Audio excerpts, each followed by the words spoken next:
nenne Bilkisu a jaɓɓama ha nokkure nde ɗo nokkure timmiɗinide hande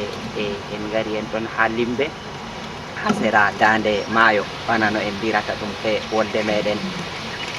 hande min ɗo seyori ɓe fottugo be ma ha nokkuyel ngel ɗo min ɗon no yela min keɓan min fotta be goɗɗo wato kimmiɗiniɗo tilimɗo hande wolwanowo amin yakeji muɗum Allah wari fondi amin be maɗa a jaɓɓama ha shiryaji ɗi hande jango taw. Assalamu alaikum. Wa alaikum assalam.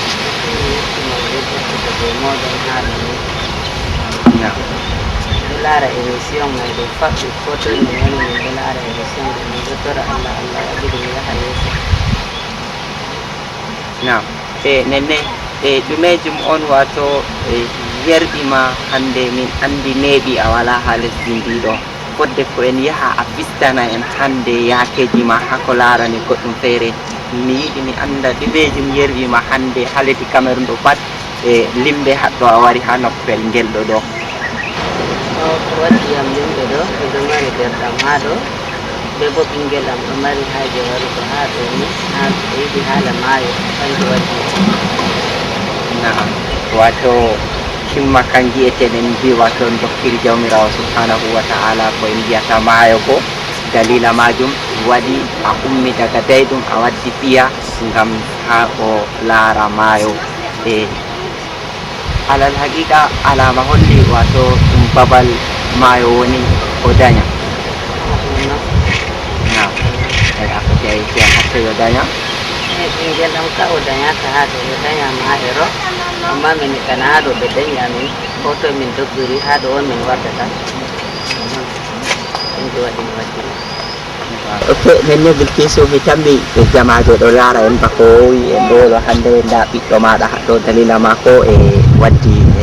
en ha binde maayo no indema? Hayet ɓe wi an na ha leddi Cameroun ɗo a daña hande ngenka maayo waɗi ɓe waddima ha ɗo ni ɗumejum a yi maayo haɗɗo ɗo nandi be maayo ha leddi moɗon ha on goni na ko sendiri ɗum haɗɗo ɓuri famɗugo na ko haɗɗo ɓuri mawnugo? haɗɗo mawni ha wuro to ɓe dañima ha Paris woodi Hayet min yettima. ok nenne en laari Hayet jotta o wi oɗo seyi haɗɗo ko waɗi mawni woodi ko hiri tawi wato ɗum ɗo ɓadditimo nden ɗum ɗo henti ɗum wala jamaje ba hatte nandi hattoni wakkati tonage waɗi piña pat hurta ko moye to foni yata wato jangol maayo nden hande ɗum ɗo henti kanko be sobirama o wato dede yaaɓe nonnon ɓe ɗo fija wato ha sera maayo an man be hoorema noyi a nani ha hande waddugo mo ha ɗo man? wallahi ɗum seni am masinta ngam ko miɗon no yela ɗum faɓɓi jobanni ɗo ha totton min heɓata ɗum be bo fahimta o wara be derɗiraɓe miɗo nana o fuɗɗi oɗo volwa fulfulde ɗo hunde on ko ɗo senami dilami. yowwa a waddi fulfulde nenne ha Cameroun ɗo télévision amin DBS TV wato ɗon hande ha dow wato télévision ji wato irnoji wato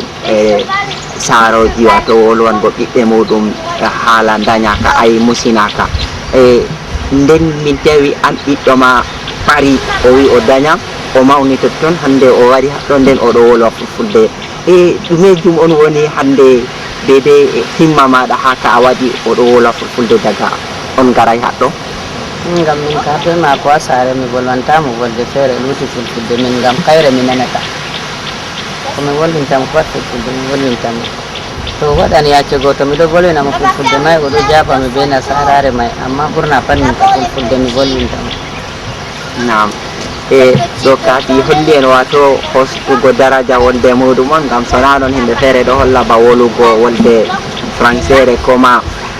turankore wato nden jata anglais ɓeɗo kositiɗi ɗum bato ɗum ferdu mais holli an kam hama ha himma maɗa ha gikku maɗa fulfulde on woni wolde darjiɗinide hama? nangam kanjum dañiyam ko dañima kana wala no a lutira ɗum nonnon min andi dole bo volwa fulfulde Naam. Nenne a wari haɗɗo aɗonoma a waɗan ñalɗe noyi ha ɗo fodde ko a lorta e Paris? To Allah moyi miɗna mi waɗa asaweje ɗiɗi. Naam. Naam. E ɓawo e wuro Limbe ɗo wodi ha a heti a tammi yahugo na? Mi yahi mi waɗi tour de nord mai kam mi yehi ha hani mi leñol am pat mi yehi mi laari